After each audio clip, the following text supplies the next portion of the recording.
참 많은 분들이 또 이제 궁금해했던 부분인데, 2020년에 뭐 저금리와 유동성을 우리나라 이제 경제라든가 이제 증시도 이제 버텼다 하는데, 돈은 많이 풀렸다고 그러는데 어느 정도 이제 풀렸는지, 그리고 이게 일단은 그 부분이 가장 좀 중요한 것 같아요. 실제로 우리나라, 그러니까 미국 같은 경우에는 뭐 코로나 사태 이후에 미 연준이 뭐 3조 달러를 풀었다, 뭐 계속 또 아까 말씀하셨지만 4년에 걸쳐 또 계속 푼다고 하는데, 우리나라는 실제로 어느 정도 이제 풀렸다고 봐야 됩니까? 우리나라도 지금 뭐 M2 기준으로는 만만치 않게 풀렸죠. 미국처럼은 아니지만 미국은 또 유로존 같은 경우는 코로나 이후를 보니까 보는 통화가 한 50% 증가했고요. 50%? 네. 보는 통화라 하면 은행이 찍은 지폐와 동전입니다. 뭐 지급준비금까지 포함해서. 네. M2라고 하면 아시겠지만 뭐 시장에서 유동성 하는 이제 유동성의 개념인데 뭐 은행에서 바로 찾을 수 있는 예금하고 네. 아니면 약간의 뭐 환매 수수료라든지 이런 걸 물고 찾을 수 있는, 하지만 바로 찾을 수 있는 저축성 예금, 그걸 합친 거를 이제 M2라고 하는데 총유동성이라고 그러죠. 이게 글로벌리는 한 20% 풀렸습니다. 한국은 한 그 정도, 그 절반 정도가 풀린 것 같습니다. 이번에 보론통화나 M2나요. 그래서 그 절반 정도라는 거는 10% 정도? 10% 정도, 전체 규모의 10% 정도가 풀렸다. 코로나 이전보다. 코로나 이전보다. 그 정도가 풀렸고요. 그러니까 글로벌 유동성보다는 뭐 국내만 놓고 보면 뭐 적게 풀린 건 맞고요.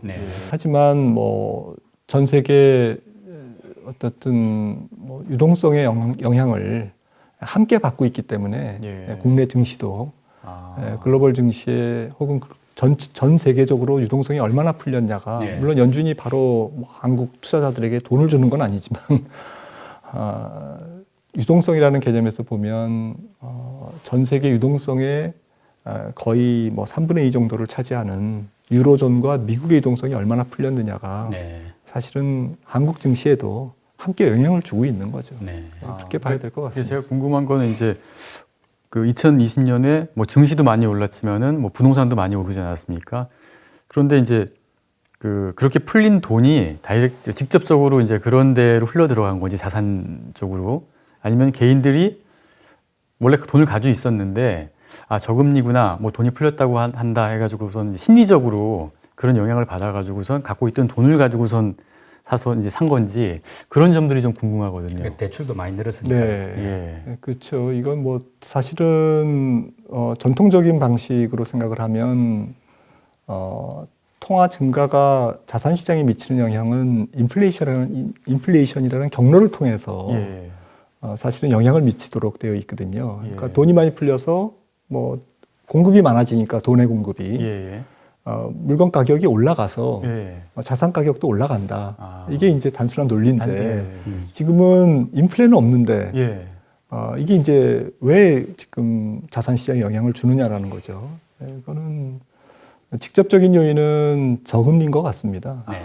지금 미국은 제로금리고 한국도 지금 역사상 최저금리를 2020년에 지금 형성했기 때문에 결국 저금리가 이 저금리로 할 수 있는 게 없다. 연령 계층에 따라서 다 다르지만 이해도는 다르지만 반응은 다르지만 은퇴 세대는 뭐 한 10억 있으면 살 줄 알았는데 뭐 이자를 보니까 쥐꼬리만 한 거고요. 또 젊은 세대는 월급을 저축해서 이걸 해서 이자를 적금을 부어서 늘어나는 거를 생각하면 정말 답답할 노릇이고 그러다 보니까 결국 저금리라는 게 자산시장의 무브를 큰 이동을 가져왔다 이렇게 생각을 해야 될 것 같고요. 간접적으로는 역시 이제 돈이 많아지면 지금은 아니지만 미래에 물가가 올라갈 것이다라는 어떤 기대가 있습니다. 그 기대가 미리 자산시장은 앞서 반영을 하는 거죠. 그래서 실제로 이제 인플레가 올지 안 올지는 모르지만 이 정도 돈이 풀렸으니까 결국 화폐 가치는 떨어질 거야. 그러니까 화폐로 교환할 수 있는 모든 자산 가격은 올라야 마땅해.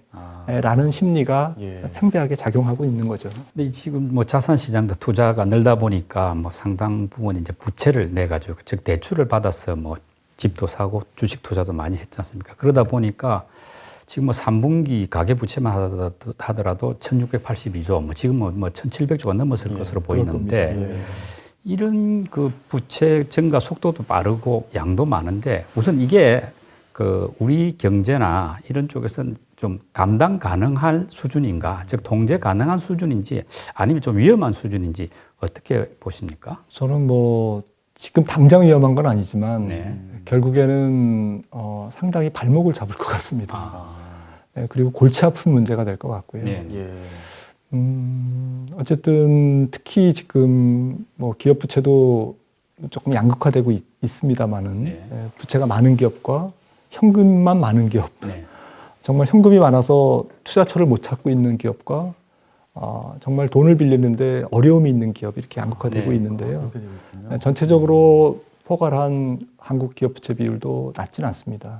그리고 가계부채는 말할 것도 없죠. 근데 가계부채 내용을 보니까 아무튼 지금 사실은 그 부채 밖에 뭐 저축이 많으면 관계가 없습니다. 스퀘어 되니까요. 그런데 문제는 저축은 조금 소득 상위 계층 내지는 자산가들이 갖고 있고 그 저축은요. 부채는 자영업자라든지 소득 하위 계층이 높다라는 거죠. 부채 비율이. 그러니까 이 미스매칭이 결국에는 계속 진행되면 전체적으로 내수의 어떤 활력을 약화시키죠. 좀 중산층 내지는 국민 경제 전반이 좀 이 부채로부터 좀 자유로워야 소비가 늘지 않겠습니까? 그러니까 소비 성향이 전체적으로 다 떨어질 가능성이 있습니다. 앞으로 수년간. 소비 성향이 떨어진다는 얘기는 결국 생산과 소비, 투자 이런 연결고리가 약해진다는 것이고요. 한국 경제가 계속 또 수출에 의존하지 않으면 살 수 없는 그런 구조를 가면서 변동성이 큰 경제로 갈 수밖에 없는 거고요. 그리고 특히나 지금 소득의 원천이 되고 있는 고용 상황을 보면 이 역시 양극화되어 있거든요. 그러니까 10만 명당 몇 명을 고용하는 거를 고용 유발 계수라고 하는데 이 고용 유발 계수가 성장성이 높은 IT 섹터라든지 이런 쪽은 낮습니다.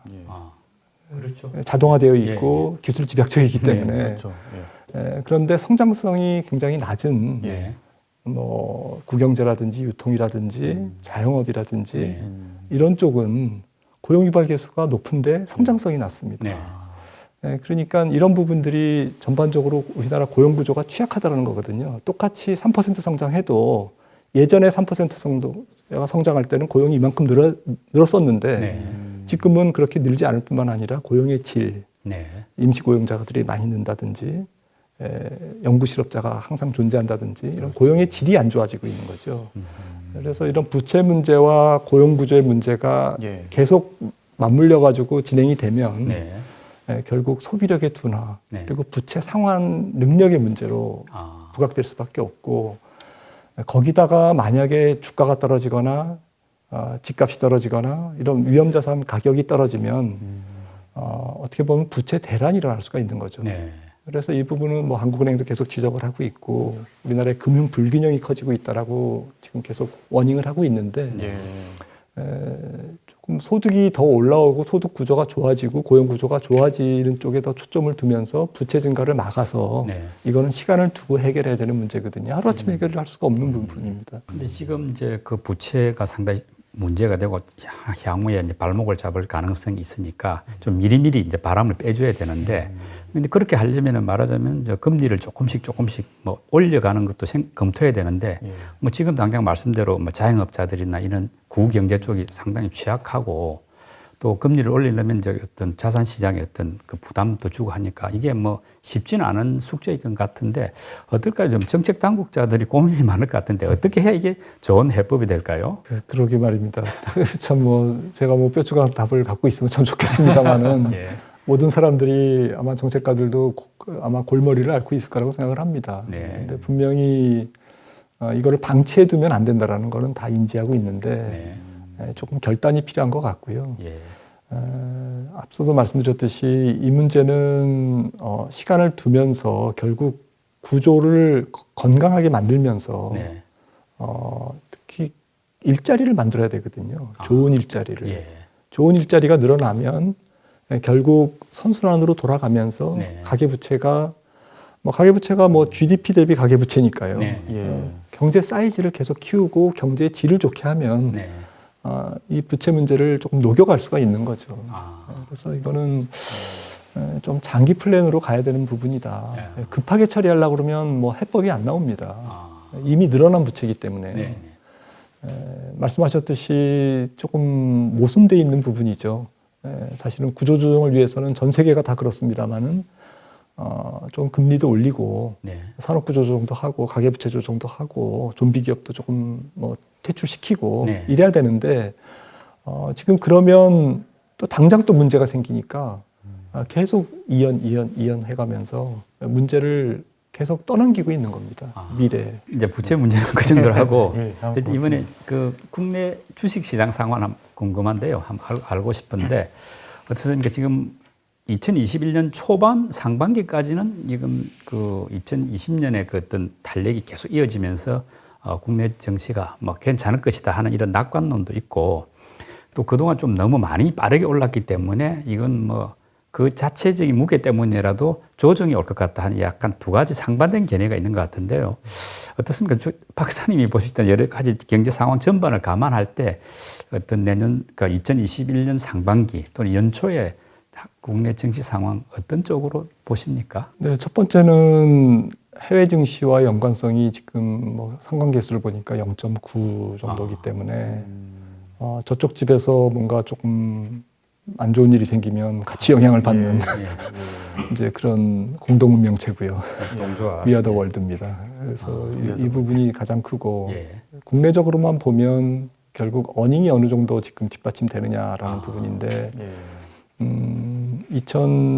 코로나가 온 2020년에 어쨌든 이익이 많이 줄었죠.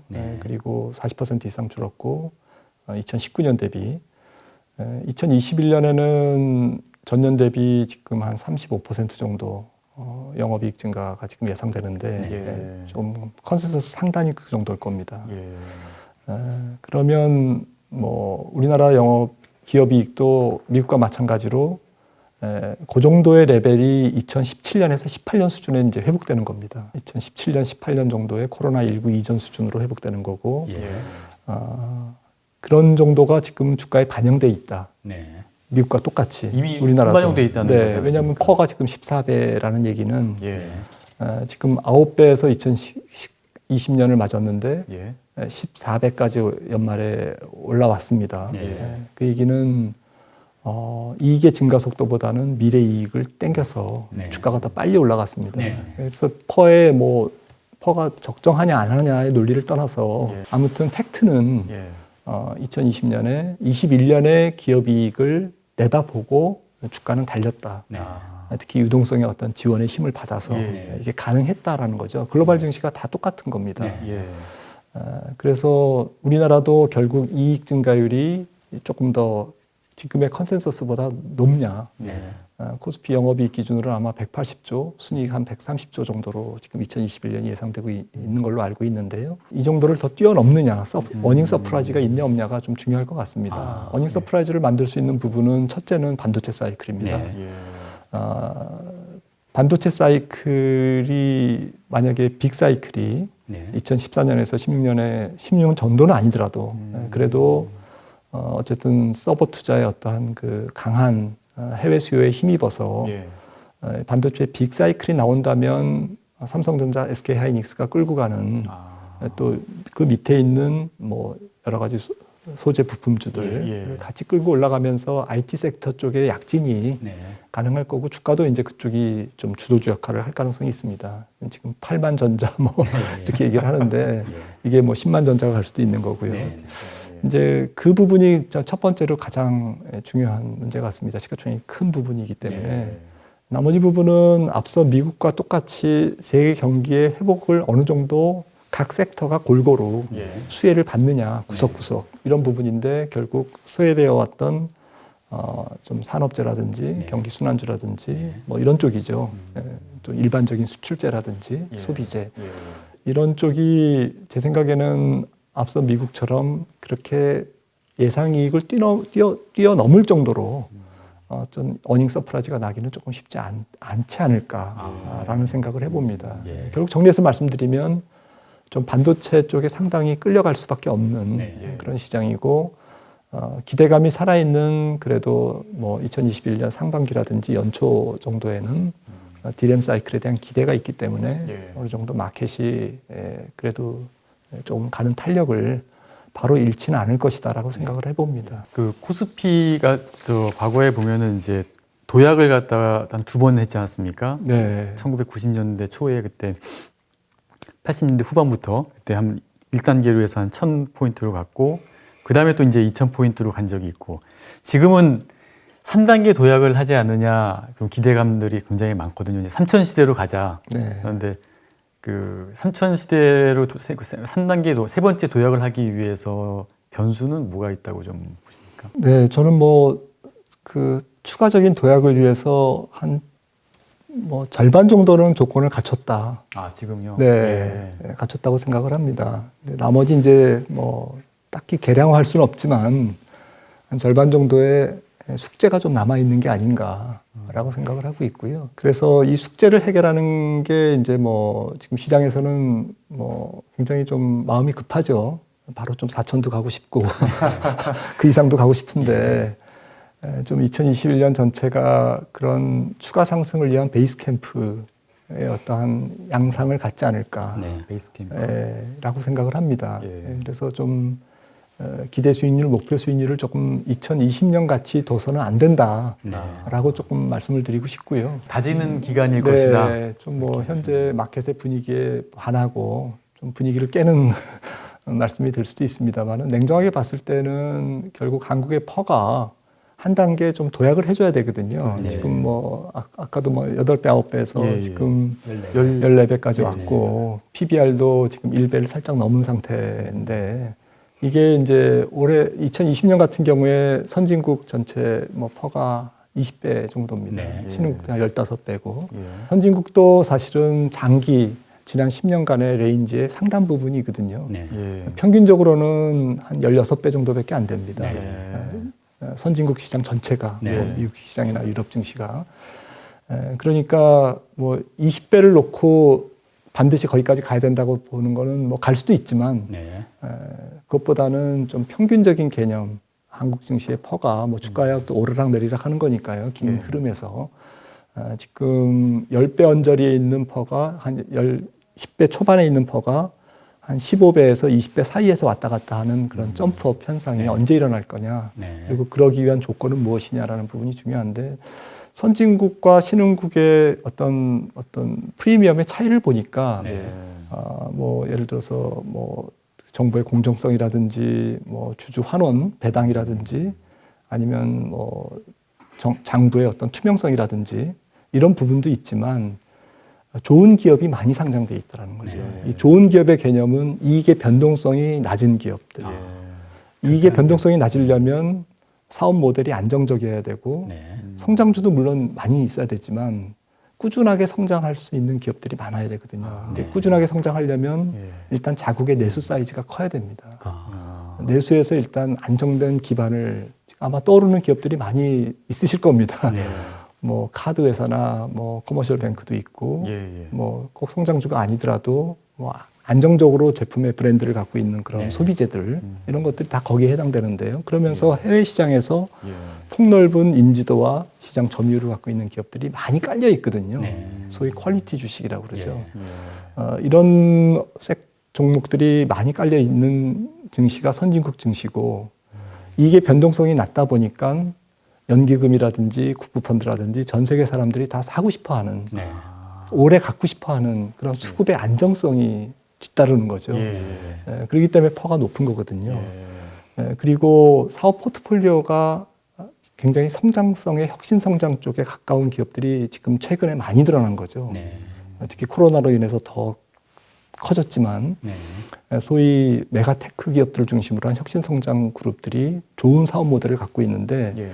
이게 PER을 그 나라의 프리미엄을 증시 프리미엄을 끌어올리는데 상당히 기여를 하는 지금 뭐 바이오라든지 뭐 IT나 뭐 플랫폼 기업들이나 뭐 소위 뭐 우리나라도 BBIG 요즘에 얘기를 많이 하는데 이런 기업들이 우리나라도 모양은 갖췄습니다. 코스피 시가총액 상위 보시면 예전에는 뭐 금융, 뭐 한전, 뭐 다양했는데 지금은 딱 뭐 배터리 반도체 딱 위에 형성돼 있고 플랫폼 기업, 플랫폼 기업들, 뭐 게임 뭐 딱 돼 있지 않습니까?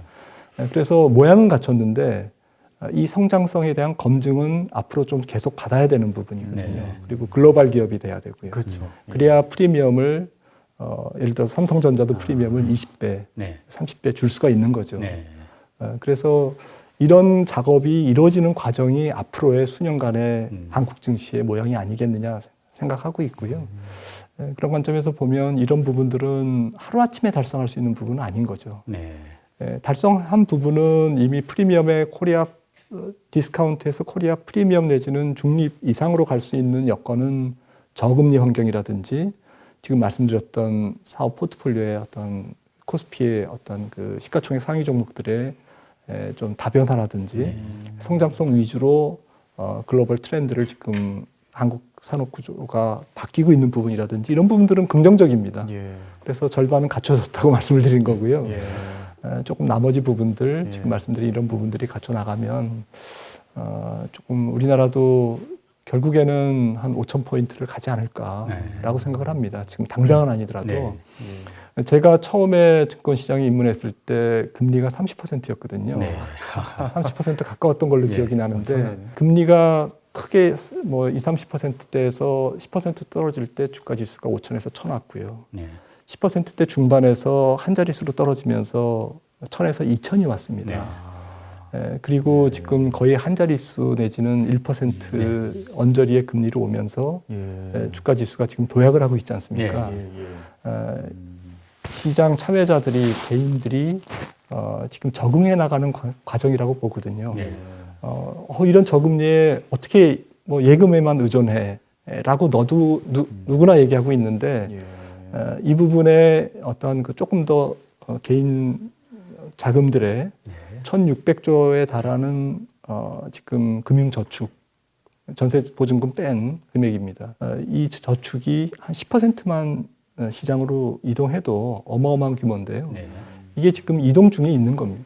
근데 이게 하루아침에 이동할 수는 없다는 것이죠. 앞서 말씀드린 그런 조건들이 충족돼 가야 올라갈 수 있다고 생각합니다. 근데 우리 증시가 말하자면 한 단계 더 도약하려면은 이제 그 중에 하나가 이야기되는 게 이제 그 지금 지수 자체가 우리가 신흥국 지수인데 우리 경제 규모라든지 이런 거 세계 10위권으로 보면은 이제 선진국 지수에 편입돼야 되지 않느냐 그런 이제 이야기들이 나오거든요. 근데 그렇게 될 경우에 이제 뭐 도약이 올 수도 있는데 문제는 이제 선진국 지수에 도입되려면은 여러 가지 이제 갖춰야 될 조건들을 어떻게 우리가 될 것인가 만들 것인가가 이제 문제가 되는데 그래도 2021년에는 이걸 좀 더 심각하게 진지하게 좀 고민하고 준비해야 되지 않겠습니까? 네, 그렇습니다. 근데 항상 그 신흥국 지수에서 선진국으로 편입되는 조건 중에 우리나라가 걸리는 게 역의 환율의 자유화 부분이라서 이 부분이 이제 어떻게 사실 말씀하셨듯이 증시만 놓고 보면 내지는 산업 구조나 지금 여러 가지 선진화되어 있는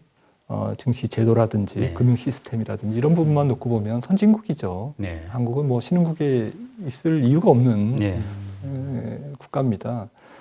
그리고 신흥국에 계속 있을 경우에는 뭐 지금 2020년에도 그랬습니다만 중국의 선진국 편입 비중이 계속 올라오고 있기 때문에 그만큼 또 트리밍 해줘야 되거든요. 한국 증시를 또 좀 줄여야 되는 그런 이슈가 계속 있어서 어쨌든 신흥국 증시에 계속 있을 경우에는 상당히 좀 우리가 원하지 않는 불이익을 당할 수가 있는 거죠.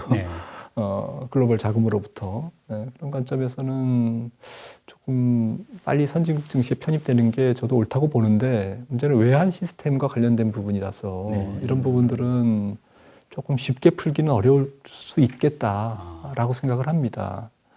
지금 한국의 어떤 금융과 주식 시장이 완전 개방되어 있는 상태에서 또 환율 시장이 조금 더 선진화되고 또 여기에 환율 시장이 더 개방이 되려면 여러 가지 좀 골치 아픈 문제들이 많은 걸로 알고 있고요. 그리고 실제로 통화가 글로벌 기축 통화가 아니기 때문에 갖고 있는 또 어려움이 또 있고요. 이제 이런 부분들이 조금 시간을 두고 해결될 수도 있겠다라고 생각을 합니다. 아직은 좀 시기상조다 이렇게 보시는 거군요. 그 좀 추가 질문인데 그 우리나라 이제 주식이 시장이 상당히 말은 좀 펀더멘탈이 좀 약하다. 어떤 국내 경제의 규모라든지 수준 또 제조업의 어떤 능력에 비해서 상대적으로 정시가 더 약하다 이런 평가를 받는다 하는데 우리 국내 정시가 어떤 우리나라의 어떤 전체적인 잠재적인 위상에 비해서 좀 더 상대적으로 저평가되는 이런 이유가 뭔가요? 또 그 말은 한편 어떻게 하면 올릴 수 있을지 그것까지. 그리고 좀 첨언을 하자면은 전 세계 그 시가총액의 미국이 아무튼 뭐 한 60% 차지한다고 그러는데 우리나라는 보니까 2%도 안 되더라고요. 그래서 그런 측면에서 같이 말씀을 한번 질문 드려보는 겁니다. 어쨌든 기업이 좋아져야죠. 지금 뭐 기업이 어떤 부분에서 좋아져야 되느냐를 보면 결국 성적표가 좋아져야 되는데 성적이 좋아져야 되는데 성적이 좋아지려면 조금 더 부가가치 위주의 어떤 산업 구조가 필요한 거죠. 주식시장에서는 자기자본이익률을 굉장히 중시합니다. 아시다시피. ROE. 주주에게 얼마를 돌려줄 수 있느냐. 그래서 외국인들이 예를 들어서 현금을 많이 갖고 있는데 우리나라 기업들 중에 자기자본이익률이 낮은 기업에는 항상 와서 배당을 더 내놔라라고 이제 요구를 합니다. 그 얘기는 당신들이 우리 돈을 가져가서 주주의 돈을 가지고 제대로 수익을 못 내니 주주에게 못 돌려주고 있으니 적정하게 올릴 자신이 없으면 이익률을 올릴 자신이 없으면 배당을 내놔라 이 얘기거든요. 그러니까 배당을 내놓기 싫으면 이익률을 올려라 라는 얘기하고 똑같습니다. 그런데 우리나라 ROE가 지금 5%대거든요. 2020년에는. 2021년에는 조금 개선이 될 것 같습니다만은 7%입니다. 예상되는 ROE가. 참고적으로 대만은 14%고요. S&P 500은 22%입니다. 나스닥도 30%에 가깝습니다. 그래서 그렇게 성장성이 높은 기업들이 해외 증시에서 특히 미국 증시에서 ROE가 그렇게 높다라는 거죠. 그리고 배당 성향도 우리보다 굉장히 높고요. 금리가 계속 낮을수록 또 배당 성향이 높아서 배당 수익률이 좋아져야 금리 대비 매력이 있기 때문에 주식이 더욱더 안정된 수급을 만들 수가 있고 프리미엄을 높게 가져갈 수가 있는 건데요.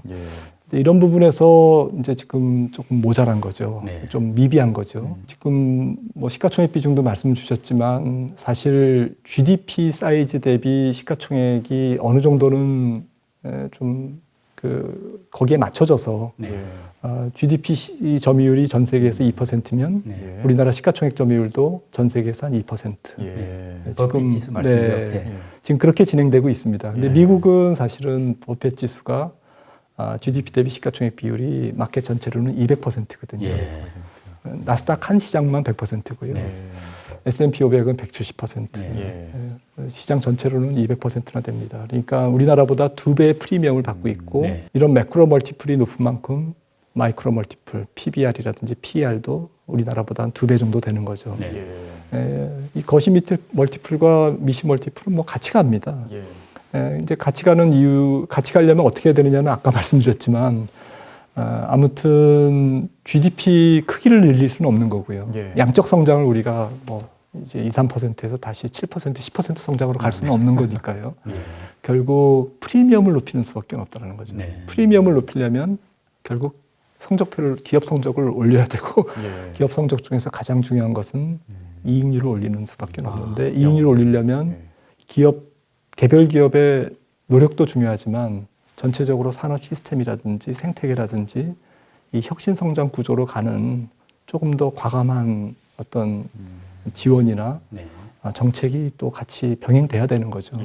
그래서 이 4차 산업혁명이 뭐 나온 지가 지금 몇 년 됐습니다만은 이게 뭐 1, 2년 뭐 하고 지나갈 건 아니지 않습니까? 이제 시작이고 더욱더 이제 산업 간의 융합이라든지 굉장히 복잡한 어떤 생태계가 만들어질 거거든요. 그래서 이 게임에서 결국에는 한국 경제가, 산업이, 기업이 조금 헤게모니를 올라타야 우리나라 프리미엄이 말씀하셨던 버핏 지수가 100% 현재 100%에서 150%, 200% 가야 갈 수 있는 거거든요. 좀 그런 과제가 지금 남아 있다라고 생각을 합니다. 2021년 글로벌 경제와 국내 경제 증시 여러 방면을 이렇게 정리를 해봤습니다. 그 꼼꼼하게 오늘 잘 설명해 주신 김한진 박사님 감사드립니다. 수고하셨습니다. 수고하셨습니다. 감사합니다.